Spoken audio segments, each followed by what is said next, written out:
I think that is the most flexible, sustainable, rational approach to eating that there could possibly be.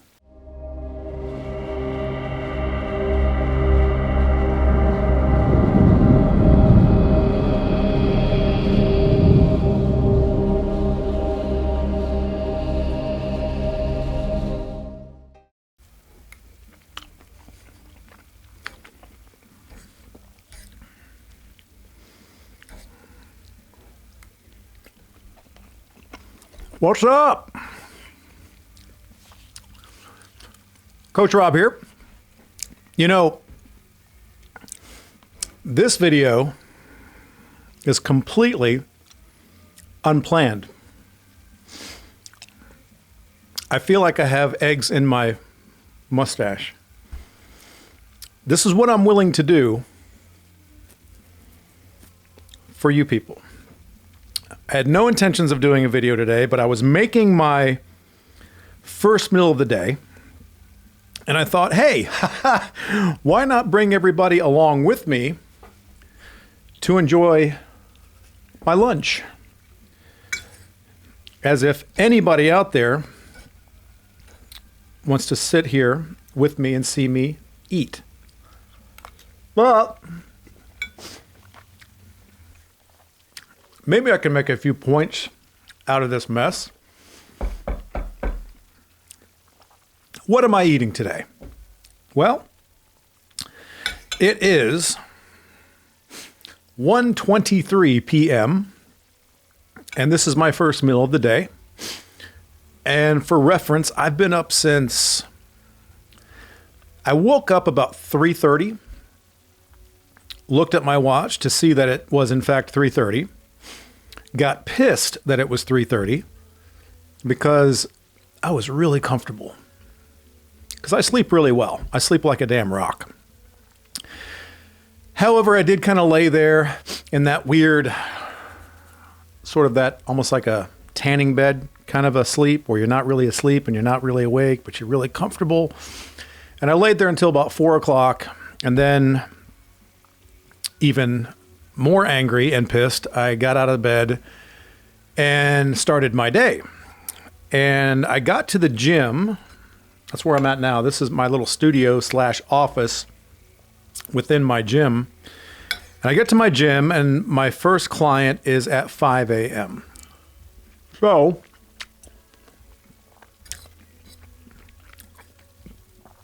as I do daily, I brewed a fresh pot of coffee. I do like coffee. I get attacked for drinking / liking coffee. Today's coffee was the Black Rifle coffee, their Fit Fuel, and it's pretty good. I think the deal with this is it's a little bit more caffeinated, clearly, because they market it as kind of a workout kind of a blend, and it's good. And I had my first cup of coffee this morning at, I guess it would have been about 5:20 a.m. because the first thing that I do every day, right when I get to the gym, is I have an LMNT packet, because while I love coffee and I think coffee is just fine for most of us, somebody will attack me for that, and they already have on a very regular basis. I think it's good to start the day with some hydration and some sodium so you're not overly spiking cortisol right out of the gate, even though there will be some elevated cortisol just as part of the waking up processes. It's a natural, normal thing. However, you don't want it to be absolutely crazy fight or flight. So to quell that suppression of cortisol, that great stress hormone that is good in small amounts at the right times during fight or flight situations like working out or running from a grizzly bear, it's a good thing. But it's also good to start your day with some water and salt And then I moved to coffee, and I think that's the way to go. So I highly recommend getting a hold of some LMNT. Link down below, yes. I am partnered with LMNT, and I am so because I think it's awesome shit, and everybody should be using it daily. So there you go. I don't endorse anything I don't believe in. So about 5:20, after I've had my LMNT in my water, I switch over to coffee. So I had a cup of the Black Rifle Fit Fuel, and within that Black Rifle Fit Fuel, I had a tablespoon of C8 MCT oil. Spoiler alert, I get attacked all the time for using MCT oil. I don't give a shit about that either. I get attacked nearly daily in comments, DMs, emails. If I choke to death on this video, I would imagine that will go viral. And if that happens, going out on a high note. Anyway, I've been using MCT oil on and off since 1995, I believe. Now, that's something I'm kind of proud of because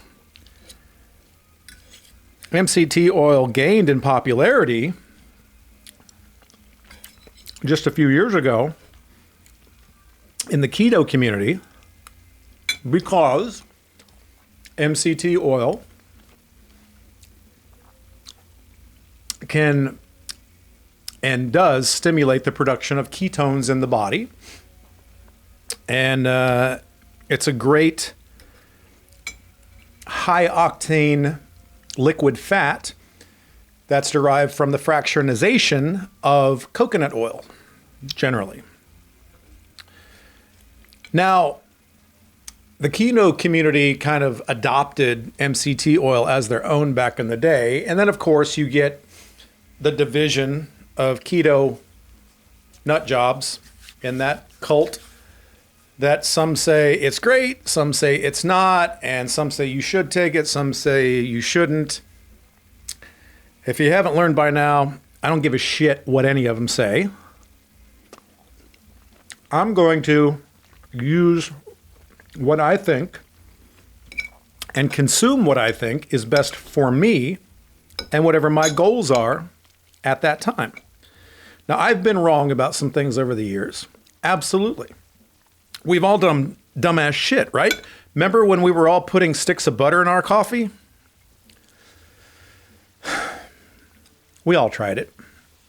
Not that there's anything wrong with that, but like any macronutrient, too much of anything that the body doesn't need or require can convert to body fat. So, like anything else, it's not how much or how little, but it's finding the precise amount required to yield the benefit that you're looking for. So for me, now this is pretty cool. Way back in the 90s, I got to give props to a legend bodybuilding and powerlifting coach. I first learned about MCT oil back in the 90s, long before the overwhelming majority of keto heads out there knew anything about it, because this legendary coach, John Perillo, who's a brilliant coach, brilliant trainer, worked with very high caliber bodybuilders, like professional level bodybuilders, and was brilliant by understanding that the C8 variety of MCT, because of its molecular structure, that version of MCT oil is burned within the mitochondria of the muscle, and really doesn't like to store his body fat. And it also provides working energy and helps the production of ketone bodies. So what John Perillo figured out very intelligently is that when he had certain bodybuilders in a hard cut phase of a bodybuilding competition prep, he would give them MCT oil when they were in that very low carb stage of a prep to try to get freaking peeled. And that MCT oil, because of his molecular structure, wouldn't store his body fat on his athletes. Rather, it would be absorbed into the mitochondria of the muscle and utilized as a high octane fuel to help support muscular contractions for these athletes who weren't getting much glycogen and glucose from carbohydrates. So they were still able to train hard in the gym during that period of time when they had dramatically reduced their carbohydrate intake. Conversely, he would also use it for some of his higher caliber bodybuilders and some of his power lifters, because he realized that at 140 calories per tablespoon, it was a great way to really add energy intake to his athletes who were also trying to go through a gain phase. And it was going to be a clean burning fuel and a way for them to up their calories during the gain phase. So he would use it with his athletes in a gain, and he would use it in a cut. I started using it back in, I believe it was 1995. And I started using it when I was, during those times when I was trying to lean out. And it worked extremely well for me. And later on, when I went keto, now more carnivore, I thought, this guy was so ahead of the curve. When I went very ketogenic back in 2010 is when I went keto. I started using it during my periods when I would do a fast or an intermittent fast, or if I was extremely, low carb for long periods of time and feel like I needed a boost, I would sprinkle it in and make it part of my regimen. So today, for instance, I had a coffee with a tablespoon of C8 MCT oil, which is going to, clearly I wake up in a state of mild ketosis because I've slept all night. My previous day was extremely low carb. I don't think I had more than 10 grams of carbs yesterday. And so I wake up clearly in mild ketosis. I then have my LMNT packet, and then I have my morning coffee with that tablespoon of C8 MCT oil,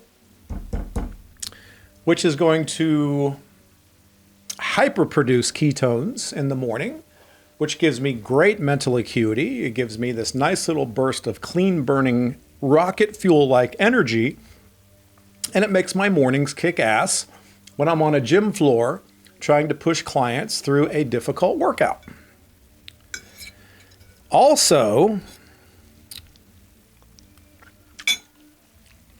if you are doing any kind of intermittent fasting, which I will do from time to time, you could consider that consuming MCT oil during that intermittent fast as more of a fat fast than a caloric fast. And a guy named Dave Asprey, the bulletproof coffee guy, I think it was him that really made that very popular in terms of fat fasting, having MCT oil or butter in your coffee while you're intermittent fasting. And he's the one that, sort of brought it, made it sexy that you could have just the fat while you're doing an intermittent fast, and that was more of a fat fast, but you would get a lot of the same benefits from fasting in terms of not producing any insulin. You could produce and generate an autophagy benefit, lots and lots of the benefits of fasting, and still bringing in some fat fuel, which made you feel great. You didn't feel deprived. You weren't hungry, et cetera, et cetera. Well, I've been doing that for freaking years. decades even. And it's always worked really, really well for me. There are times where I would do a caloric fast where I eat no food and have only water or black coffee and LMNT packets, right? And then there are times like today and yesterday where I have been fat fasting intermittently, where I will just have coffee and C8 MCT oil, maybe 2 of those in the morning, and then I'll break my fast usually somewhere around noon, 1 o'clock, like today, where I am having 6 ounces of ground beef, grass-fed, with 6 pastured eggs. And the only thing I have on this is salt, pepper, and hot sauce. I have been attacked for using hot sauce.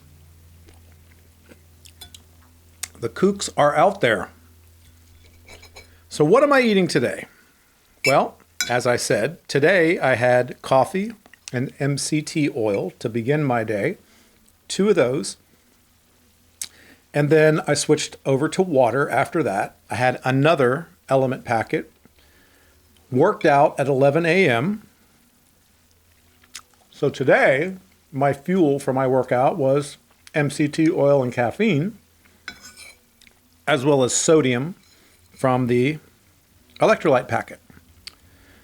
And then done training about 11:40, trained a couple more clients, and then made my first meal of the day, which was the eggs and ground beef you're seeing now. Then I will do some work online, take care of some clients, edit this video, and then when I get home this evening, I will have dinner with my family, my wife and my daughter, which will be meat. I believe on the menu tonight is meatloaf. And my wife makes a ass kicker of a meatloaf. She doesn't use breadcrumbs, even though not that there's anything wrong with that necessarily. She uses Parmesan cheese, a combination of grass-fed beef and Italian sausage and all kinds of other spices and shit, and her own sort of sauce that she bathes that in, and it's amazing. So that's what I will have for dinner. And I will probably eat my weight in that shit. After that, it's night time. So that's what I'm eating today. Yesterday was the same as today, meaning I started with coffee, MCT oil, after my LMNT packet, trained at 11, and then I broke that fast with ground beef and eggs, which I could eat this every single day for the rest of my damn life and never get bored of it. And then for dinner, we had one of my favorite meals, which is just an ass ton of chicken legs. Now, what my wife does there is she will get the ass ton of chicken legs and she will put them in like 3 big of those white Corningware dishes. So she will lay those babies out into the Corningware dish, glob on an ass ton of butter, organic butter, and she will put like garlic and salt and spices and all kinds of other bull snap in there with it. Bake those in the oven for literally hours upon hours. And when they come out and cool, close to room temperature is the way I like them, they literally, you could fall off the bone. Freaking amazing, okay? And what I love about the chicken legs is it's my favorite leftover, because you can take those mother scratchers and you can eat them cold right out of the refrigerator. They're amazing. You could warm them up and have them hot. You can set them out on the counter and eat them room temperature. It doesn't matter. They kick ass no matter what. So that was yesterday. I think I had like 8 or 9 of those things. And the ground beef and the eggs before that. And that was yesterday. And today is today. And tomorrow might be completely different. Tomorrow, I may have breakfast if I feel like it. And when I have breakfast, it's usually, guess what? Ground beef and eggs, or steak and eggs. And I usually have that around 7:30 a.m. And I may start my morning with more coffee and MCT oil, or I may skip the MCT oil and have coffee and just a splash of heavy cream, or I may have coffee with an LMNT mint chocolate packet, which is one of my favorites. Switch over to water after 1 or 2 of those, have my breakfast at 7:30, and then maybe lunch around 1, 2 o'clock. Maybe dinner with my family, probably. So that day it'll be 3 meals. My point is I think it's really important to mix it up. Give yourself some dynamics and some variety with your eating. I think the body responds very well to that. I think that's how we are genetically coded. I think ancestrally, you never knew what each day was going to bring. If a hunt was going to be fruitful, or if there was going to be a day where you were not eating very much, or if there was going to be a day where you were eating nothing at all, if there was going to be a day where you were eating what you had scavenged or gathered, it was all over the map. And, it's like some days I have carbs, a small amount, usually prior to training. If I feel like I could benefit from it, if I'm feeling absolutely kick-ass, I won't. There are some days I will have 30, 40 grams of carbs in a day. There are some days where I will have goose egg or just, the few trace amounts of carbs that sneak in here and there, the inconsequential carbohydrates that you don't have to give a shit about. Point is it's all over the map. And I think that's important. That variety is important. I think your body picks up on those dynamics. I think it keeps everything sort of in flux and in motion. I think things work better when you work like that with the dynamics of the way you eat. Some days it might be 1 meal a day. Some days it might be 3 meals a day. Some days it might be a 24 or 36-hour fast. Some days it might be intermittent fasting up until 1, 2 o'clock, like today. Some days it might be 0 intermittent fasting and 3, maybe even 4 meals that day.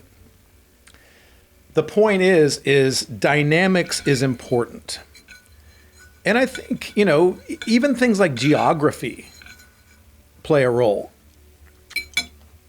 Something that I learned years ago from Dr. Jack Kruse, who you may know from his groundbreaking work with light and circadian rhythm biology. He's kind of the guy in that world. His first book was called The Epipaleo RX, which I think is spectacular because at the time when he wrote that book, he was the first influencer / physician. He's a neurosurgeon, a brilliant neurosurgeon. He was one of the first to write a book where literally the first third of that book is him destroying centralized medicine. Big medicine, big pharma. Here is a doctor who was completely ripping apart and exposing the profession that he was in, which I thought was fantastic. There were moments of that book when I was reading it that I would literally stop and stand up and fist bump, be like, yes, this is so refreshing. And what I loved about his work, that's what he called, his paleo diet, which was very similar to what I was doing at the time. And then he would have periods where he would creep into ketosis models as well. And he was the first one that really made me go, that makes total freaking sense. When he talked about, if you're going to eat things like berries, which I think are great, in the right amounts at the right times, He talked about, based on your geography, eat them when they are ripe and in season. So he's the one that really pushed me to, number one, we grow all of our own berries on our property. We have blackberries, raspberries, strawberries, all the berries, blueberries. But we only get them when? During certain, periods, short windows of time in June, July, and August. So that's when I eat fruit, is during those periods. And it's just small amounts. And it's literally, in most cases, it's when me and my grandson, or maybe me and my daughter, go out into our backyard and literally pick them off the vine and then eat them right there. Or we take some in and get them cleaned up and maybe put them in some organic, Greek yogurt or something. But in the winter months, my consumption of fruit is practically zero, So I think eating seasonally is something that is really intelligent to do, because I believe that's how we are hardwired genetically. And if not hardwired, I think that circuitry has been wired over the course of time. And those are some genetic adaptations that we have made over time based on hundreds, thousands of years of living that kind of a lifestyle before the advent of modern agriculture and refrigeration and things of that nature. So I think that's an intelligent way to put it too, is to eat seasonally if you're going to have some carbohydrates. So, and I get attacked for that. You know what's funny? We're just spitballing here.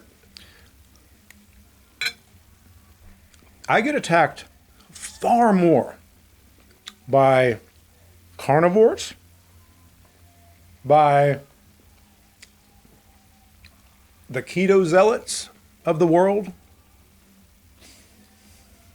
I get attacked by those people more than I do vegans, hands down by far, all telling me I'm doing it wrong.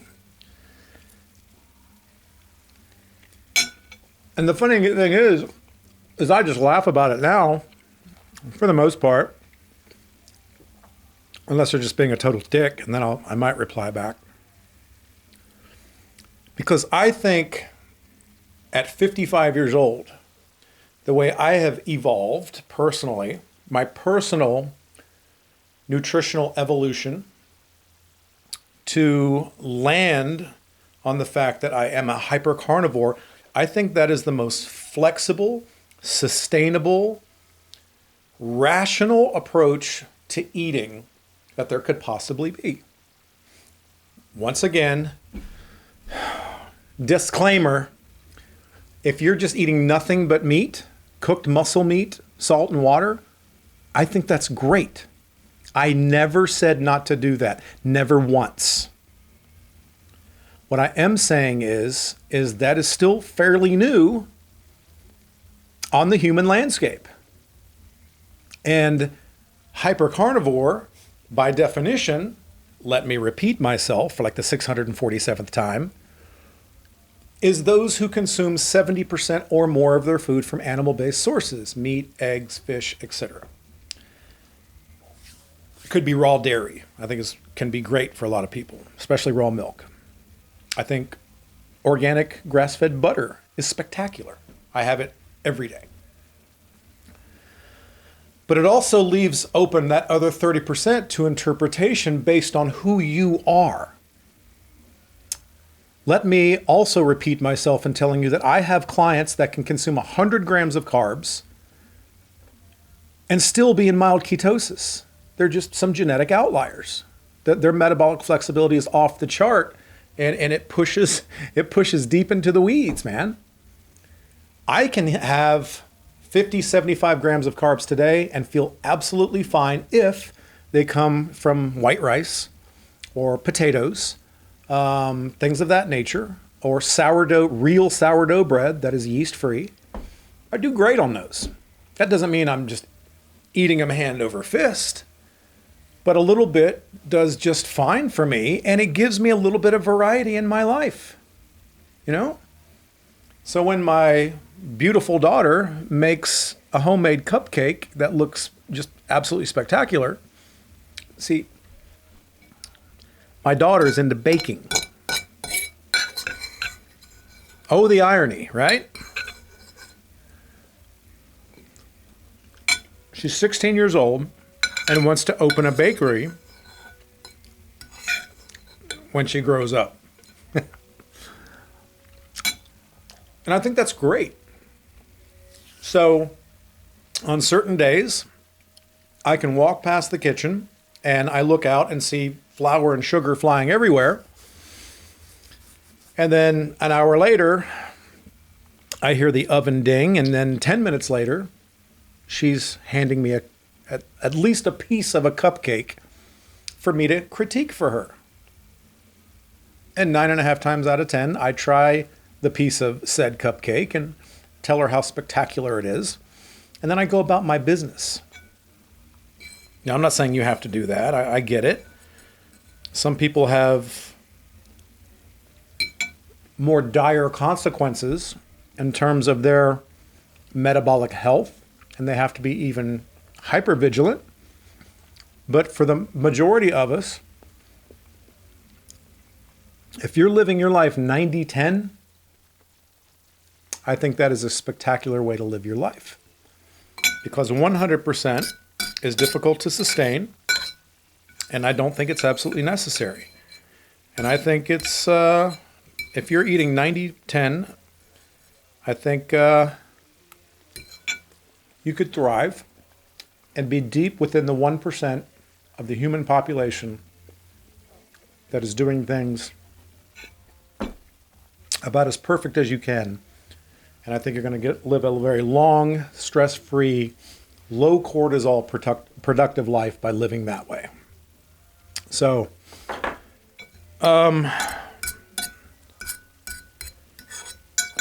eat dynamically. Every day doesn't have to be, all right, I'm going to eat 2 meals and I'm going to start eating in my feeding window at 12, and I'm going to make sure I'm done by 8, and I'm going to then intermittent fast before that, and I'm going to make sure I'm only getting 1,250 calories in, and blah, blah, and I'm going to do that every single day. Living that way, the stress of living that way for many, the cortisol secretion from the psychological stress of living that regimented can be more detrimental to your metabolic health than a small dietary transgression that you may engage in one tiny moment throughout a random day.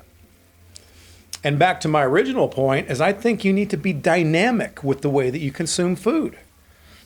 Intermittent fast on Monday and Wednesday. Don't intermittent fast, on Monday and Tuesday. Don't intermittent fast on Wednesday. Eat 1 meal a day on Thursday and have 3 meals on Friday. But those 3 meals all need to be just as clean as the 1 meal a day that you had. And then, maybe if you've not taken in very much food through the week, then maybe have more of a volume of energy, or what we can call a caloric refeed on Saturday, where you're still eating the same clean foods in roughly the same division of macros, but you just elevate the amount of intake in. And that keeps the body in a state of metabolic flux and diversity. And in my experience, I see so much more benefit from doing it that way than being so hyper, just vigilant and eating the exact same thing at the exact same time and these tiny amounts, and always dieting and starving and being a slave to a scale. That's no way to live. You scale slaves do yourselves more harm than good. You weigh every day? That's crazy. Why? It's arbitrary and meaningless. My weight fluctuates on a scale 5 to 6 pounds from the time I wake up to the time I go to bed every single day. What, do you think that's fat? No, it's water. It's food in my digestive tract. It is blood volume. It's a variety of things. So I don't stress out over the scale. I rarely ever get on one. Maybe once a month, maybe. It's how your clothes fit, how you feel, how you're performing. That's how you want to do this shit, guys. Stop stressing out about calories and deficits and surpluses and frequencies.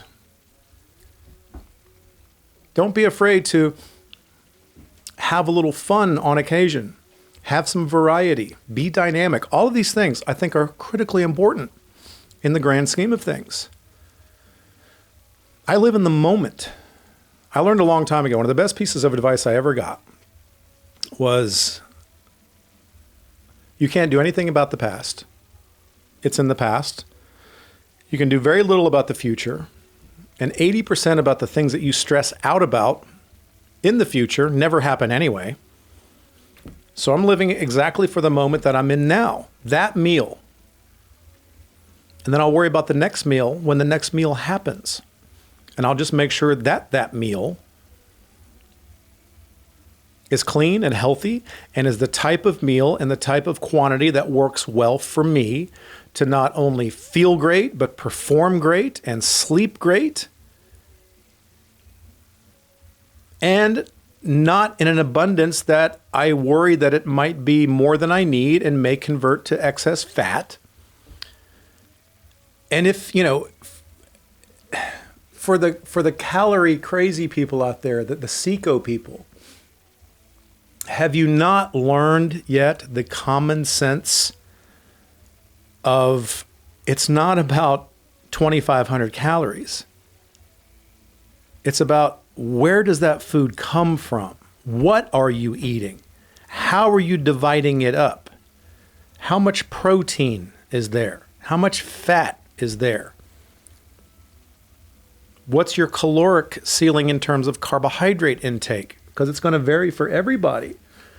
Some people have a low tolerance to carbohydrates, and some people have a high threshold to carbohydrates.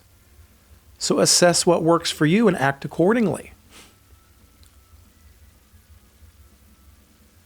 I just wanted to, I'm literally out there cooking my ground beef and eggs, and I thought, I'll bring you guys along today. Now, I'm sorry if this was a complete waste of time, but what am I eating today? Well, I told you. And while I can say it's typical, I also make sure it's atypical and has some dynamic to it from day to day. And just the freedom of mind that I have and not stressing out about it. I know I'm nourishing my body first. And I'm not eating in an abundance to make me get fat. And I know that the food that I'm consuming is going to lend to great performance and output. And I test all of these things daily. What is my heart rate variability? What is my resting heart rate? What is my sleep score? How long was I in deep sleep? How long was I in REM sleep? How many minutes was I awake? Did I awake feeling refreshed? Did I fall asleep easily and quickly? Did I perform well in the gym? Did I feel great, or was I tired and yawning all day? How's my level of overall stress?